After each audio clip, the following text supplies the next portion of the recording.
मिथुन राशीच्या लोकांनो, प्रत्येकाच्या आयुष्यात असा एक काळ येतो जेव्हा कितीही प्रयत्न केले तरी यश उशिरा मिळते. मनासारख्या गोष्टी घडत नाहीत आणि अनेकदा स्वतःलाच प्रश्न पडतो की आपल्या नशिबाने नेमके कोणते वळण घेतले आहे.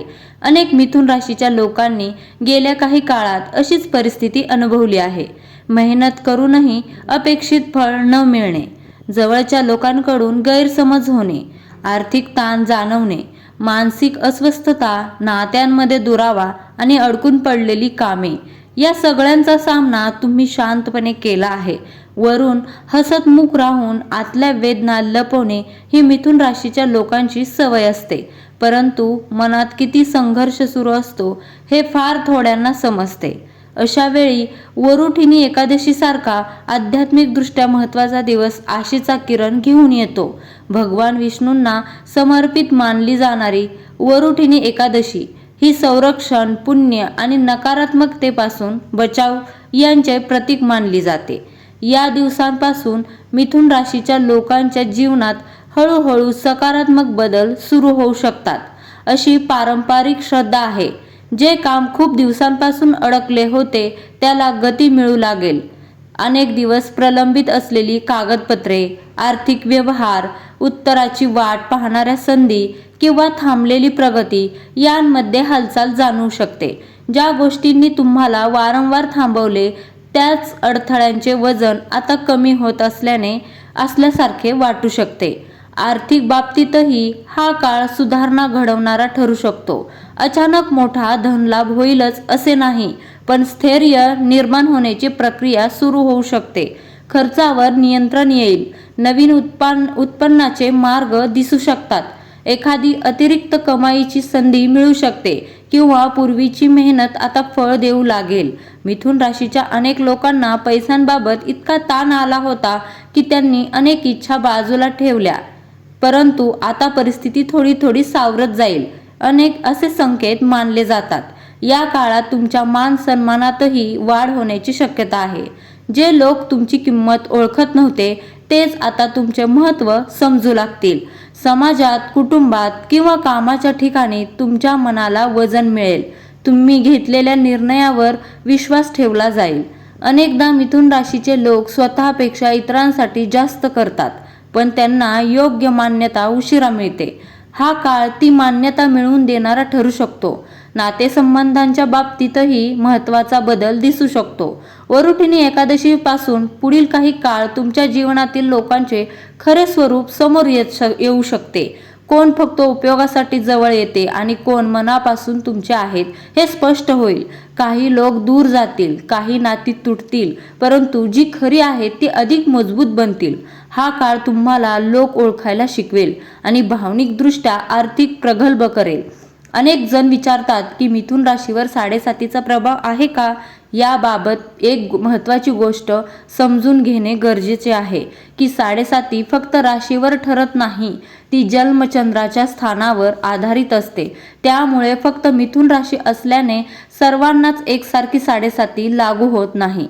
मात्र जर शनीसारख्या ग्रहांचा दबाव जाणवत असेल तर जीवनात उशीर, जबाबदाऱ्या, ताण, विलंब आणि मानसिक दबाव यांचा अनुभव येऊ शकतो.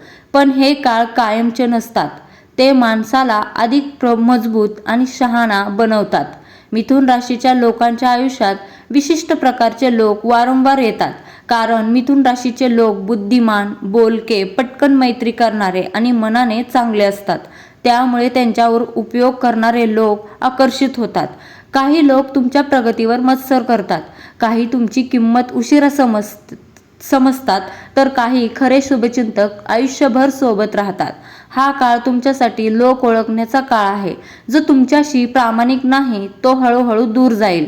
आध्यात्मिक दृष्टिकोनातून पाहिले तर वरुठिनी एकादशीच्या दिवशी भगवान विष्णूंची पूजा विशेष फलदायी मानली जाते. मिथुन राशीच्या लोकांनी या दिवशी स्वच्छ मनाने विष्णू पूजन करणे, तुळस अर्पण करणे, ओम नमो भगवते वासुदेवाय किंवा ओम नमो नारायण या मंत्राचा जप करणे लाभदायक मानले जाते. शक्य असल्यास उपवास करावा किंवा सात्विक आहार घ्यावा. गरजू व्यक्तींना अन्नदान किंवा दानधर्म करणेही शुभ मानले जाते. याशिवाय बुध ग्रह मिथुन राशीचा स्वामी मानला जात असल्याने बुधवारी गणपती पूजन, दुर्वा अर्पण, हिरव्या वस्तूंचे दान किंवा विद्यार्थ्यांना शैक्षणिक साहित्य देणे शुभ मानले जाते.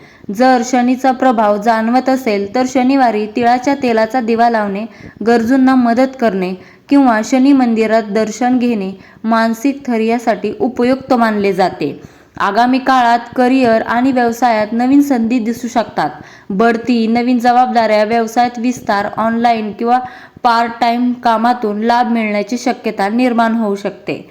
विद्यार्थ्यांसाठी अभ्यासात लक्ष वाढण्याचा आणि स्पर्धात्मक क्षेत्रात यश मिळवण्याचा काळ असू शकतो. प्रेमसंबंधांमध्ये गैरसमज दूर होऊ शकतात. जुने संबंध सुधारू शकतात किंवा नवीन व्यक्ती जीवनात येऊ शकते. घरगुती वातावरणातही हळूहळू शांतता वाढेल. तथापि हा काळ सकारात्मक असला तरी सावधगिरी आवश्यक आहे. घाईघाईने निर्णय घेऊ नका. आर्थिक व्यवहार विचारपूर्वक करा. सर्वांवर लगेच विश्वास ठेवू नका. रागावर नियंत्रण ठेवा आणि बोलण्यात संयम ठेवा. कधीकधी प्रगतीची सुरुवात होणे, पण अधीरपणामुळे माणूस स्वतःच आपले नुकसान करून घेतो. म्हणून संयम आणि सातत्य राखणे महत्त्वाचे ठरेल. मिथुन राशीच्या लोकांनो, तुम्ही जे सहन केले आहे ते व्यर्थ जाणार नाही. जीवनाने तुमची परीक्षा घेतली कारण तुम्हाला अधिक सक्षम, मजबूत आणि शहाणे बनवायचे होते. आजचा संघर्ष उद्याच्या यशाची पायाभरणी करत असतो. आज जे अश्रू आहेत तेच उद्या अभिमानाचे कारण ठरू शकतात. आज जे विलंब आहे तेच उद्या योग्य वेळेची देणगी वाटू शकतात. शेवटी एवढेच, देव उशीर करू शकतो पण अन्याय करत नाही. वरोढिनी एकादशीपासून मिथुन राशीच्या लोकांच्या जीवनात बदलाची चाहूल लागू शकते. श्रद्धा, संयम आणि प्रयत्न कायम ठेवा, कारण तुमच्या आयुष्यातील पुढचा अध्याय हा मागील सर्व संघर्षाचा अर्थ देणारा ठरू शकतो. मिथुन राशीच्या लोकांनो, काळ बदलतो आहे. आता तुमच्या आयुष्यातील नवीन सुरुवात होण्याची वेळ जवळ येत आहे. 13 एप्रिलची एकादशी तुमच्या आयुष्यातील अंधार दूर करून प्रकाशाची नवी वाट दाखवणार आहे. फक्त स्वतःवर विश्वास ठेवा आणि भूतकाळातील जखमा उघडून पाहू नका. जर तुम्ही मिथुन राशीचे असाल तर कमेंटमध्ये जय श्री विष्णू लिहा आणि सकारात्मक ऊर्जा स्वीकारा.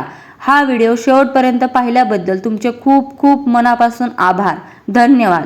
श्री स्वामी समर्थ. जय जय स्वामी समर्थ.